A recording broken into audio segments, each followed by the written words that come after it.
Hi students, this is Rebecca Deal from RA Knowledge Spot. Dear students, today we have to solve exercise number 3.6 and this is also from class 10th and a very important exercise once again, but very simple, I must say. You have to admit this, okay? So we're just going to start this thoroughly. In this exercise, what the new you have here is that we have to use another formula, another technique that is called K method. Now what is this K method? Use K method to prove conditional equalities involving proportion. Of course proportion तो यहाँ पर होगा ही होगा. Okay अब इसमें होता क्या है, if A ratio B proportion C ratio D is a proportion then putting each ratio equal to K. हमारे पास ये एक प्रोपोर्शन की फॉर्म है. हम बारी बारी इन दो रेशोज़ को, जैसे कि ये रेशो है, कि ये रेशो है, इसको इक्वल करेंगे किसी कांस्टेंट के, ऑफ कोर्स के. तो अब गौर से देखें कि एक दफ़ा ये दोनों जो फ्रैक्शंस हैं ये के इक्वल हैं. इट मीन्स एक बार ए बाई बी को के कर लें कंसिडर और एक बार सी बाई डी को, दोनों को कंसिडर करें के. यहाँ से देखें कि बी डिवाइड हो रहा है, वहाँ जाके मल्टीप्लाई होगा, और यहाँ डी डिवाइड हो रहा है, वहाँ पर क्या हो जाएगा, मल्टीप्लाई. तो ए की वैल्यू मिलेगी बी के और सी की वैल्यू मिलेगी डी के. इस पूरे ऑपरेशन को whatever we have done just now, we have to apply this thing in a whole exercise and you will get the solutions of the full exercise. This is something more, the most simplest exercise you will find it. Okay, so we just started now. The very first question, once I'll show you from the book. So what is this? This is the exercise. तो यहाँ पर मैंने सारे question लिख लिए हैं, तो one by one we'll discuss the question. If A ratio B is equal to C ratio D, A, B, C, D is not equal to 0, of course they are not 0, then show that in mathematics, show means the left side and the right side should be same. Means you have to put something in left and right, and thoroughly by end of the answer, both answers should be same. This is the representation of what shows mean. This is the meaning of show. Now using the K method, हम क्या करेंगे, पहले दोनों fractions को के equal कर लेंगे. अब देखें बारी बारी ए को, A by B is equal to K and rather you want to write comma, you can write like and C by D is equal to K. तो देखें अगर यहाँ से ए की वैल्यू क्या आ जाएगी, बी के, और सी की वैल्यू क्या आ जाएगी. अगर मैं यहाँ थोड़ा सा और एलेबोरेट करूँ, so this is like this, and C by D is equal to K. Your A will be K and your C will be D K. So you have the value of A and C, no B and D but just A and C. Now take these two sides side by side. ये दोनों साइडों को don't write like left hand side, आप कर सकते हैं, but I must suggest कि ये बहुत सिंपल तरीका है इसको करने का, कि लेफ्ट और राइट साथ साथ इसको लेके चलें and just put the value and you will get your answer. Okay, A की वैल्यू ए की जगह रिप्लेस कर देंगे बी के. जहाँ जहाँ ए है वहाँ पर बी के लिख दें, और जहाँ जहाँ सी है वहाँ पर डी के लिख दें. तो चेक करें, अभी इसको ज़रा ओपन करें. सो दिस विल बी, ये 4b के है, ये 9b है, ये 4b के है. गौर से देखें तो ऊपर से कॉमन आ रहा है, इस ब्रैकेट को लगाने की आपको यहाँ पर ज़रूरत नहीं है. ओके, अब यहाँ से b कॉमन आ रहा है, यहाँ से भी b कॉमन आ रहा है, जबकि यहाँ से d कॉमन आ रहा है, यहाँ भी d कॉमन आ रहा है. अब ये b से कैंसिल और d से cancel. What you have, this is only, जो रिमेनिंग टर्म्स है वो लिख दें, और ज़रा गौर से देखें तो दोनों इक्वल हो गए हैं. और यही चीज़ हमने प्रूव करनी थी कि left and right should be same, and that's it. What new thing is here is just this phenomena, and this new technique is you have to apply in this exercise and simply you will get your answer. Now moving next one, that is exactly, this is ditto copy of this question like the previous one. Again देखें, ये value आपका question है, you have to do like a की value b के, c value d के, just by putting the values and taking common. Now I just repeated that previous line. Now just b is common, this was 6k minus 5, 6k plus 5, d is common up and down. फिर दोबारा देखें तो ये b से cancel, d से. ये cancel नहीं हो सकते because this is negative and this is positive, this is negative and this is positive. If they will be same of course will cancel out, बस they are actually they are not same. तो जो आपकी जो remaining जो left terms हैं वो जो रहेगी वो आपने लिख दी, और आपको नज़र आ रहा है कि लेफ्ट और राइट बिल्कुल सेम है. नेक्स्ट देखिए हमारे क्वेश्चन, इसका third part, A by B ये है, means this is the question with the purple writing. Now a is equal to bk and c is equal to dk. Just putting the values, and what I have done here, just taking common k square, you will have b square plus d square. ये as it is है, तो check करें ये full term same है, ये cancel होगी. अब ये भी कैंसिल, तो दोनों बिल्कुल same. Again left hand side is equal to A right hand side, so they are same. Moving towards the next part, that we have number 4. Okay, so this is the question. अब ज़रा ratio की form में लिखे, इसको fraction की form में लिख दें सिंपल. ओके, अब दोबारा से वैल्यूज पुट करें. ए की वैल्यू क्या है B K and C value क्या है D K. So this is the values, so we have to put them. After putting you can see that K6 is common, तो यहाँ पर B6 और D6 और नीचे तो कुछ हो नहीं रहा तो वैसे रहने दें. वहाँ से फिर दोबारा देखें ये क्या हो रहा है K6 B cube D cube नीचे एज इट इज़. तो ज़रा चेक करें, दिस वन कैंसिल और ये whole term cancel. So you have K6 and K6 right and left, they both are same. Okay, next देखें, आप देख रहे हैं how simple they are. Okay, so here we have another question. Again the ratio just convert और change into the division sign. ये देखें, इसको ऐसे लिख दें, इसको ऐसे लिखें. जस्ट पुटिंग द वैल्यू, ए की वैल्यू बी के और सी की वैल्यू डी के, और कुछ भी नहीं करना.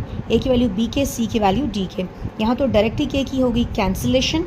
उसके बाद देखें यहाँ पर इसको ओपन करें, B P B K P B Q B as it is, फिर पी डी के और P D sorry Q D as it is. Now you can say there is a number common that is B. D ऊपर से common ले लें और denominator से D common ले लें. Now the whole actually the brackets are same, so they will be cancelled out. You will have BD, B by D and B by D, so they are same. Again, this is so simple question. Moving towards the next part, that is number 6. Okay, so again it is written in the form of ratio, but I haven't changed it in a very first step. I just put the value. Now the value of A, just like this, this ratio is in the form of fraction. See, इस ratio को U fraction में लिखा है और इस ratio को ऐसे fraction में लिखा है. अब इसको दोबारा से I haven't put the value, see just the simplification and later will put the value. Okay, अब देखें ये एक बड़ी डिवीजन है. See this is a big division. तो हम पहले क्या लिखेंगे, A square plus B square. इस वाली फ्रैक्शन को डिवीजन में लिखें और फिर ये लिखें इक्वल साइन. अब सी स्क्वायर प्लस डी स्क्वायर लिखें, इसको फिर से दोबारा से डिवीजन में लगा दें और ये चीज़ लिखें. Okay, now just put the value, और वो जो स्टार्टिंग का प्रोसेस है वो कर लें. A is equal to B K, C is equal to D K. The value of A is B K, wide the square because it has the square, B square Q square, B as it is. Again B की जगह value put करें, that is अच्छा एक मिनट ठहरिएगा please. Division को multiplication में change किया है रेसिप्रोकल लेने के बाद. यहाँ भी देखें डिवीजन है, वैल्यू पुट करें, उसके बाद साथ ही मैंने इसका क्या लिया है, इसका रेसिप्रोकल. देखें यहाँ पर वैल्यू पुट हुई है, at the same time I just took the reciprocal here. Again putting the value and just taking the reciprocal, because division है तो मल्टीप्लिकेशन में चेंज करेंगे. ओके, अब यहाँ पर देखें बी स्क्वायर कॉमन आ रहा है, यहाँ पर बी कॉमन आ रहा है, नीचे कुछ नहीं हो रहा. अगेन यहाँ पर आ जाए, डी स्क्वायर कॉमन आ रहा है, यहाँ पर डी कॉमन आ रहा है, नीचे एज इट इज़. नाउ इन दोनों को साथ में ला के लिखें, ये बी है और ये बी स्क्वायर है, ये बी है, will be B cube as it is. D square D will give to D cube, बाकी चीज़ें बिल्कुल एज इट इज़. चेक करें, कैंसिलेशन करते हैं, कैंसिल एंड कैंसिल. ओके, अब जो रिमेनिंग चीज़ें हैं वो देखें बिल्कुल दोनों सेम है, तो यही क्या है, इसका आंसर है. ओके, अब नेक्स्ट हमने क्या करना है, नेक्स्ट हमारे पास ए माइनस पी, ये A divided by, maybe you can see, yes it is clear, A divided by A minus P ratio A plus B by B. Similarly this one, सबसे पहले क्या करेंगे, वैल्यू पुट कर दें. चाहे थोड़ा इसको जैसे ऊपर वाले क्वेश्चन में किया है, पहले उसको चेंज करना है, चेंज कर लें, बाद में वैल्यू पुट करनी है, नो मोर प्रॉब्लम. दोनों तरह से आपका आंसर, आपका सोल्यूशन बिल्कुल ठीक जाएगा. चाहे पहले वैल्यू पुट करें, चाहे पहले उसको सिंप्लीफाई कर लें, नो मैटर. ओके, ए की वैल्यू क्या है, बी के, और दोबारा ए की वैल्यू बी के. फिर पहले सारी वैल्यूज़ पुट कर ली, उसके बाद अब ये देखें यहाँ से बी कॉमन लिया और यहाँ से ऊपर से बी कॉमन ले लिया. यहाँ पर डी के है, यहाँ से डी कॉमन लिया और यहाँ से डी कॉमन लिया, डी. जो कैंसिलेशन कर दें, ठीक है. दोनों तरीक़ों से आपको क्वेश्चन करके दिखाया, so that you don't have an issue. दो students who want to do like this question, so you can carry this question in this way. If somebody like to do this way, no problem. Okay, after that, after cancellation we have remaining terms. Cancellation के बाद ये बचेगा. अब division को multiplication में change करें तो देखें इसको ऊपर ले जाएंगे, इसका भी रेसिप्रोकल ले लें. के वन सा K, this is the formula, K square minus one, K one सा K square minus one. So both the answers are same, so you have your answer. Now question number 2, the same question, but what the difference here? So we have another term, like हमारे पास पहले a by b और c by d था, अब हमारे पास यहाँ पर क्या आ गया है, e by f भी आ गया. मतलब पहले a by b और c by d था, अब हमारे पास e by f भी है और इसमें कोई भी बिल्कुल चेंजिंग्स नहीं है. तो ये सब किसके बराबर है, k के. शो हमने करना है कि ये दोनों बिल्कुल ठीक हैं, mean they will be same actually. a is equal to B K, c is equal to d K and e is equal to f K. चलें जी, हम बारी बारी वैल्यूज़ पुट करते हैं. ए की वैल्यू बी के, यहाँ ए क्या है बी स्क्वायर क्यू स्क्वायर, सी क्या है डी स्क्वायर क्यू स्क्वायर, ई क्या है एफ स्क्वायर के स्क्वायर। तो यहाँ से देखें स्क्वायर क्यों है, क्योंकि इनके ऊपर स्क्वायर्स हैं। ऊपर से आपके पास क्या कॉमन आ रहा है, के स्क्वायर कॉमन है। Up and down they both are same, will be cancelled, ये भी कैंसिल हो गया, so answer will be same. So just look like a joke actually because they are so simple. Okay, question number 2 का second part है। Question is in front of you. By putting the value, A क्या है B K, C D के, सी क्या है D के, ई क्या है एफ के, ई क्या है एफ के एंड ए क्या है बी के। नाउ यहाँ भी वैल्यू पुट कर दें सारी। तो गौर से देखें ये के 2 दफ़ा है तो के स्क्वायर के स्क्वायर के स्क्वायर।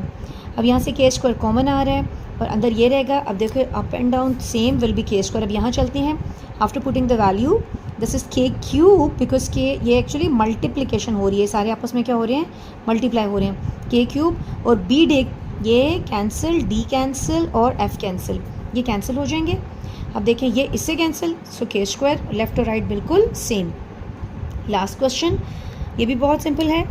वैल्यू पुट करें कि बी के, डी के, ई एफ के और बी के। नीचे कोई वैल्यू पुट नहीं होनी, यहाँ पर वैल्यू पुट करें, स्क्वायर्स ले लें इनके। जो कैंसिलेशन है देखें यहाँ पर क्या कैंसिल हो रहा है, B cancel, D cancel, F cancel, B cancel, B square, D square, F square. The remaining term will be this is K square, again K square. इनको ऐड करेंगे तो 3k square and 3k square left hand side is equal to right hand side. So that was the whole story of the question और the exercise is so simple. Hope so आपको समझ आई होगी। But if you have any query please let me know that and ask me. So I see you in the next video. Till then take care, bye bye.